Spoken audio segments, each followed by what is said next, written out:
America और Iran के बीच संभावित समझौते को लेकर चर्चाएं तेज हैं, लेकिन अभी तक कोई अंतिम निर्णय नहीं लिया गया है। कल एक बहुत बड़ी बैठक हुई है, जिसके बाद जल्द ही हॉर्मुज खुलने की बात हो रही है और पूरी तरह से तनाव खत्म करने की बात कही जा रही है। लेकिन ट्रंप सिर्फ अपने एक डिसीजन पर अटके हुए हैं और अगर वो ईरान मान लेता है तो ये युद्ध यहीं पर खत्म हो जाएगा। लेकिन वो एक मांग कौन सी है और ईरान उस पर सहमति क्यों नहीं जता पा रहा है, ये सब जानने के लिए इस वीडियो को आप लास्ट तक जरूर देखना। कल हुई बैठक में भी क्या अपडेट रहा उसके बारे में भी आपको बताएंगे। नमस्कार, मैं हूं आपके साथ ममता तिवारी और आप देख रहे हैं न्यूज़ 18 का डिजिटल प्लेटफॉर्म। अमेरिकी राष्ट्रपति डोनाल्ड ट्रंप ने व्हाइट हाउस के सिचुएशन रूम में एक करीब 2 घंटे तक प्रस्तावित समझौतों की समीक्षा की है, लेकिन बैठक के बाद भी किसी नतीजे पर नहीं पहुंचा जा सका है। व्हाइट हाउस ने साफ कर दिया है कि कोई भी समझौता तभी होगा जब वो अमेरिका के हितों और ट्रंप की तय शर्तों पर खरा उतरेगा। दूसरी ओर ईरान का कहना है कि बातचीत जारी है, लेकिन अभी किसी अंतिम समझौते पर नहीं पहुंचा गया है। व्हाइट हाउस के सिचुएशन रूम में शुक्रवार को हुई बैठक में राष्ट्रपति डोनाल्ड ट्रंप ने संभावित समझौतों के ढांचे की समीक्षा की है। ये समझौता क्षेत्रीय संघर्ष को समाप्त करने के उद्देश्य से तैयार किया जा रहा है। हालांकि बैठक के बाद भी कोई अंतिम फैसला सामने नहीं आया।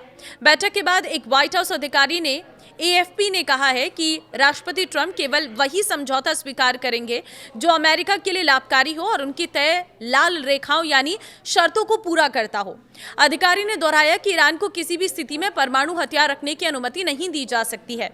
अमेरिकी राष्ट्रपति डोनाल्ड ट्रंप ने हाल ही में ईरान के साथ संभावित समझौते की कुछ मुख्य बातें साझा की थी और ट्रंप के मुताबिक इस समझौते के तहत हॉर्मुज स्ट्रेट को पूरी तरह से खोला जा सकता है, समुद्री जहाजों की आवाजाही में आने वाली रुकावटें हटाई जा सकती हैं और ईरान के समृद्ध यूरेनियम भंडार को लेकर भी दोनों देशों के बीच सहमति बन सकती है। हालांकि ईरान ने ट्रंप के कई दावों पर सवाल भी उठाए हैं।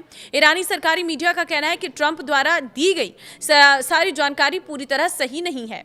ईरान की सरकारी समाचार एजेंसी फार्स ने सूत्रों के हवाले से ट्रंप के बयानों को सच और झूठों का मिश्रण बताया है। एजेंसी का कहना है कि खासकर ईरान के परमाणु कार्यक्रम और हॉर्मुज से जुड़े मुद्दे पर ट्रंप के दावे वास्तविक स्थिति से मेल नहीं खाते। रिपोर्ट के मुताबिक ईरान चाहता है कि किसी भी संभावित समझौते के तहत विदेशों में फंसी उसकी अरबों डॉलर की संपत्तियां और फंड्स उसे वापस मिले। अमेरिका और ईरान के बीच बातचीत को लेकर बनी अनिश्चितता का असर अंतर्राष्ट्रीय ऊर्जा बाजारों पर भी दिख रहा है। दुनिया भर के निवेशक इस बात पर नजर रखे हैं कि बातचीत किसी दिशा में आगे बढ़ती है। विशेष चिंता हॉर्मुज को लेकर है।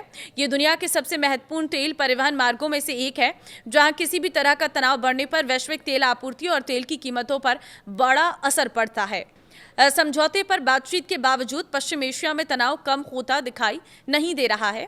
अमेरिका और ईरान दोनों एक दूसरे पर हाल ही में घोषित संघर्ष विराम के उल्लंघन का आरोप लगा रहे हैं। वहीं लेबनान में इजराइल और ईरान समर्थित हिजबुल्लाह के बीच भी संघर्ष जारी है और हालात सामान्य होने के संकेत नहीं मिल रहे हैं। तो देखिए, अभी भी जो स्थितियां हैं वो इसी तरह से बिगड़ती बनती नजर आ रही हैं, लेकिन कोई ऐसा फैसला नहीं है जिस पर दोनों देश सहमत हो पाए और ये युद्ध खत्म हो पाए। आपको क्या लगता है, किसे झुकने की जरूरत है और कहां पर झुकने की जरूरत है? मुझे कमेंट में अपनी राय जरूर दें और इस वीडियो को शेयर कर दें। नमस्कार।